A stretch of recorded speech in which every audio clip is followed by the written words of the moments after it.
Enron filed for bankruptcy. Jeffrey Skilling, the disgraced former CEO of Enron, convicted of 19 different counts of securities fraud, conspiracy. Halo, saya Matasha Dilfatrini Karim dari Grup C akan menjelaskan latar belakang dari topik kami dari Grup C, yaitu membahas GCG dan budaya perusahaan, dan kami di sini Grup C membawa suatu topik dari skandal perusahaan Enron. Oke, kita mulai dari latar belakangnya kenapa kami memilih studi kasus Enron untuk membahas dan mengkaitkannya dengan suatu budaya perusahaan dan GCG sendiri.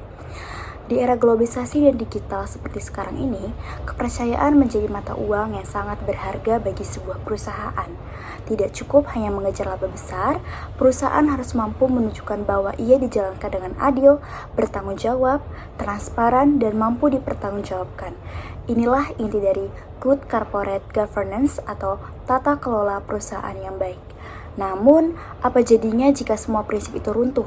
Ketika budaya organisasi justru mendorong praktik agresif tanpa etika. Kasus Enron menjadi contoh dalam bagaimana ambisi yang tidak terkendali bisa menghancurkan raksasa korporasi.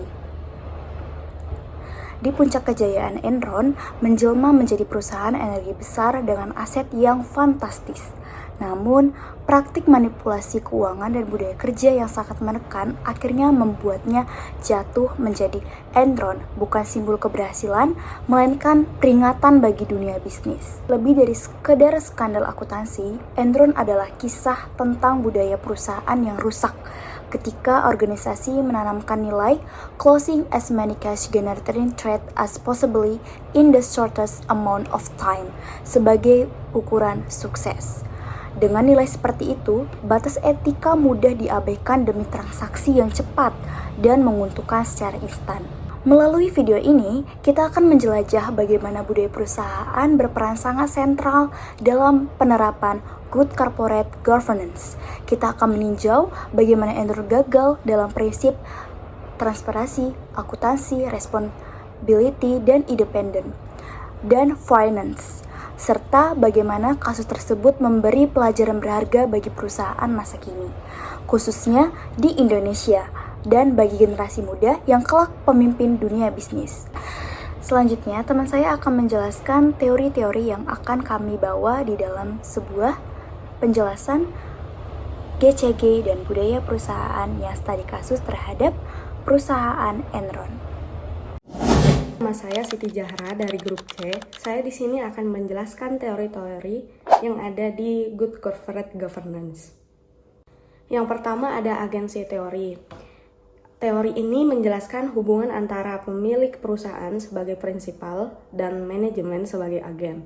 Masalah sering muncul ketika manajemen mengejar kepentingan pribadi yang berbeda dengan tujuan pemilik, seperti mengejar bonus yang jangka pendek atau memanipulasi laporan keuangan.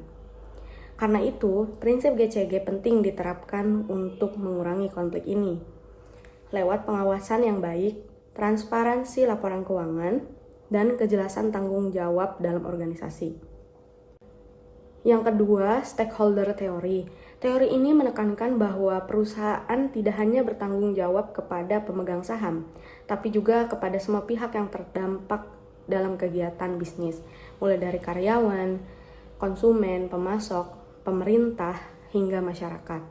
Perusahaan harus mampu menyeimbangkan kepentingan ekonomi dengan tanggung jawab sosial dan lingkungan, sesuai prinsip responsibility dan fairness di GCG. Dan yang ketiga yaitu stewardship teori. Teori ini melihat manajemen sebagai pengelola yang dapat dipercaya atau steward yang berorientasi pada kepentingan organisasi. Fokusnya pada moral, integritas, dan budaya perusahaan yang positif. Dengan membangun kepercayaan dan profesionalisme, perusahaan bisa memiliki sistem pengelolaan yang efisien tanpa harus diawasi terlalu ketat. Jadi, ketiga teori ini saling melengkapi dalam menciptakan tata kelola perusahaan yang sehat, transparan, dan berkelanjutan. Selamat datang di bab 3, metodologi penelitian. Bagian ini menjelaskan kerangka kerja yang kami gunakan untuk menganalisis salah satu skandal korporasi terbesar di dunia, yaitu skandal Enron. Penelitian yang kami gunakan yaitu pendekatan kualitatif. Kenapa pendekatan kualitatif? Karena fokus kami bukan hanya pada angka atau uji hipotesis, melainkan pada pemahaman mendalam atau in-depth understanding. Tujuan kami adalah menggali makna, konteks, dan dinamika sosial yang menyebabkan kegagalan tata kelola Enron.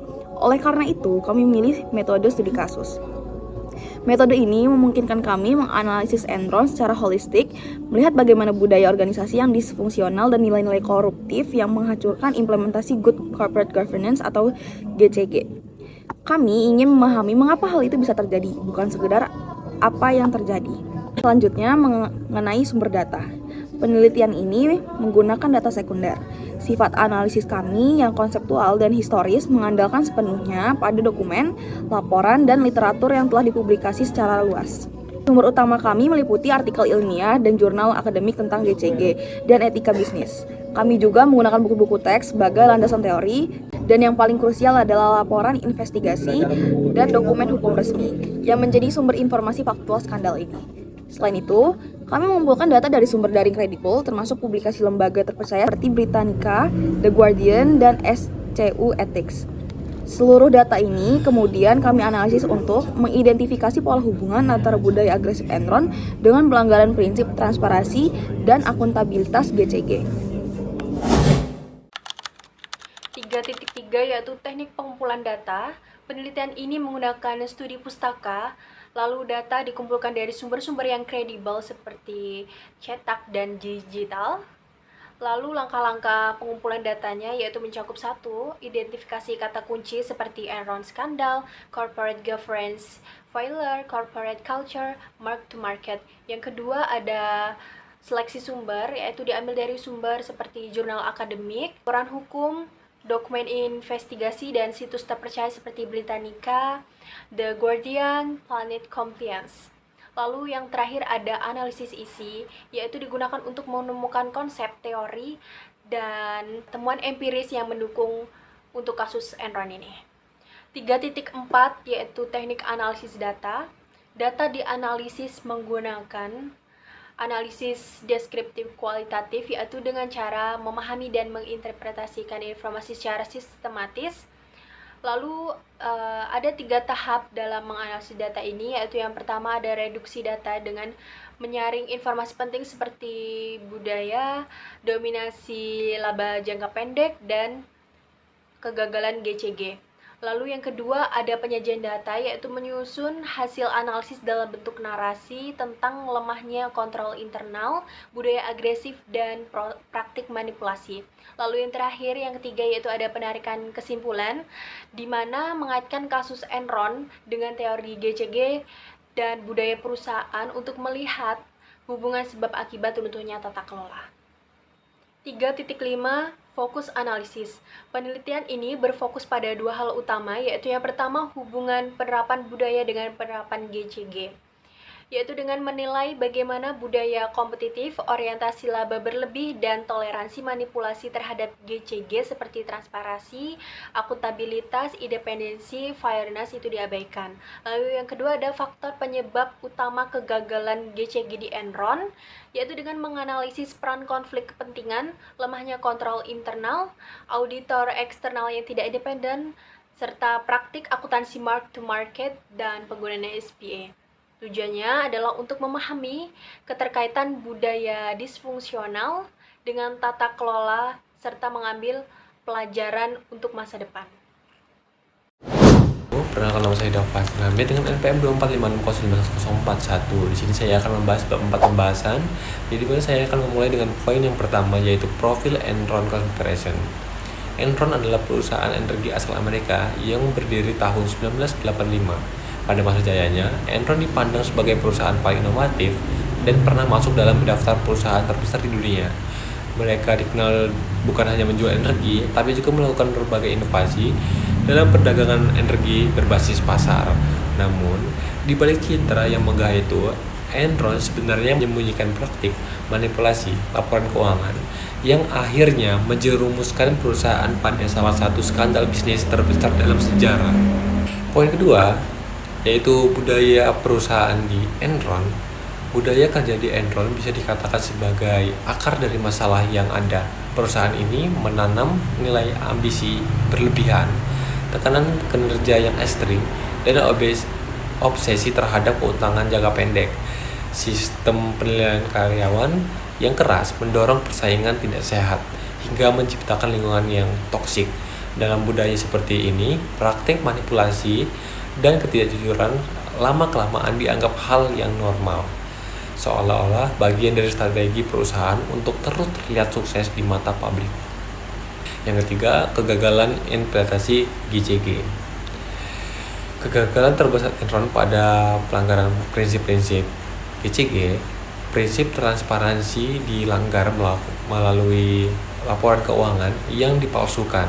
Prinsip akuntabilitas juga tidak berjalan karena manajemen tidak mau bertanggung jawab atas keputusan yang merugikan banyak hal. Aspek tanggung jawab sosial pun diabaikan, sehingga karyawan, investor, bahkan pensiunan kehilangan dana mereka. Audio eksternal Arthur Andersen gagal menjaga implementasinya dan justru ikut terlibat dalam menutupi kebohongan perusahaan. Pada akhirnya prinsip keadilan pun hilang hingga semua stakeholder jadi korban dari budaya korup dan data kelola yang buruk. Dari sini kita bisa belajar bahwa runtuhnya Enron bukan sekedar soal laporan keuangan, melainkan hasil kombinasi budaya perusahaan yang rusak dengan lemahnya penerapan tata kelola. Khususnya ini menjadi pelajaran penting bagi dunia bisnis modern bahwa integritas, transparansi, dan budaya organisasi yang sehat adalah kunci untuk menjaga keberlangsungan perusahaan.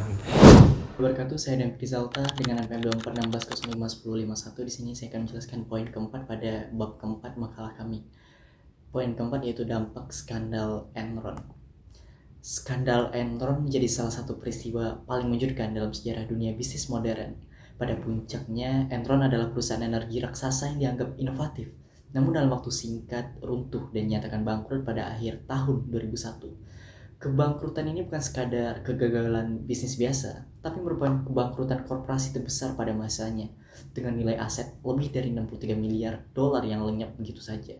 Dampaknya sangat luas, ribuan karyawan di PHK, dan kehilangan dana pensiun mereka. Para investor mengalami kerugian besar, dan publik kehilangan kepercayaan terhadap laporan keuangan perusahaan. Lebih jauh lagi, reputasi profesi akuntansi juga tercoreng akibat keterlibatan Arthur Andersen sebagai auditor yang justru ikut menutupi kecurangan.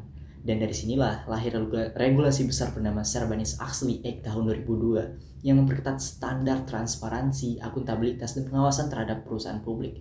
Jadi dampak Enron tidak hanya bersifat finansial, tapi juga moral dan institusional yang mengubah wajah dunia bisnis global. Poin kelima, refleksi untuk dunia bisnis modern. Kasus Enron bukan hanya cerita kegagalan, tapi juga cermin yang memberikan banyak pelajaran berharga bagi dunia bisnis modern. Untuk perusahaan Indonesia, kisah ini menegaskan betapa pentingnya penerapan prinsip good corporate governance, mulai dari transparansi laporan keuangan, independensi auditor, hingga sistem pengawasan internal yang kuat. Tanpa hal tersebut, perusahaan apapun, sekecil atau sebesar apapun, berpotensi jatuh ke jurang yang sama. Sementara bagi generasi muda, khususnya Gen Z yang kelak akan menjadi bisnis, kasus Enron mengingatkan bahwa kesuksesan sejati tidak hanya diukur dengan laba dan pertumbuhan, tapi harus ditopang oleh integritas, etika, dan budaya organisasi yang sehat. Jika generasi muda memahami bahwa reputasi dan kepercayaan publik adalah aset yang ternilai, maka mereka akan mampu membangun perusahaan yang berkelanjutan, sustain, bertanggung jawab, dan benar-benar dipercaya di masyarakat. Dengan kata lain, kasus Enron adalah panggilan bagi kita untuk menjadikan integritas dan etika sebagai fondasi utama di era bisnis modern. Perkenalkan, nama saya Anggit Anggraini dengan NPM 2416051102. Di bagian ini saya akan menjelaskan bagian bab 4 penutup yang terdiri dari kesimpulan dan saran. Dari pembahasan yang telah dilakukan atau yang telah kita bahas, dapat disimpulkan bahwa budaya perusahaan ini memiliki pengaruh yang besar terhadap keberhasilan ataupun kegagalan penerapan Good Corporate Governance atau yang bisa disingkat atau biasa kita sebut GCG. Budaya organisasi ini menentukan bagaimana nilai dan norma dijalankan setiap harinya. Ketika budaya mendukung transparansi, akuntabilitas, dan pengendalian internal, maka penerapan GCG ini akan berjalan dengan efektif. Namun, jika budaya perusahaan permisif terhadap penyimpangan, maka mekanisme tata kelola ini akan melemah dan risiko kecurangan akan semakin besar. Kasus Enron ini menjadi contoh yang nyata. Perusahaan ini runtuh karena budaya kerja yang toksik. Mereka terlalu fokus pada keuntungan jangka pendek dan mengabaikan etika serta transparansi perusahaan. Tekanan internal dan konflik kepentingan antara manajemen dan auditor pun memperparah kondisi tersebut hingga akhirnya menyebabkan kehancuran perusahaan ini. Dari kasus ini ada beberapa hal yang bisa dijadikan saran. Pertama, perusahaan ini perlu membangun budaya integritas dan transparansi sejak dari pimpinan puncak. Hal ini bisa dilakukan melalui sistem evaluasi dan penghargaan yang adil, pendidikan etika yang berkala, serta mekanisme whistleblowing yang aman. Adapun saran yang kedua, pengawasan internal dan eksternal ini harus diperkuat agar penyalahgunaan ini bisa dicegah.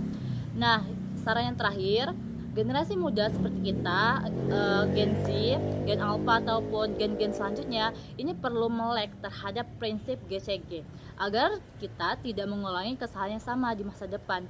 Dengan memahami pentingnya budaya yang sehat dan tata kelola yang baik, diharapkan setiap perusahaan ini dapat tumbuh secara berkelanjutan dan terhindar dari kasus serupa seperti Enron. One is the loneliest number that you'll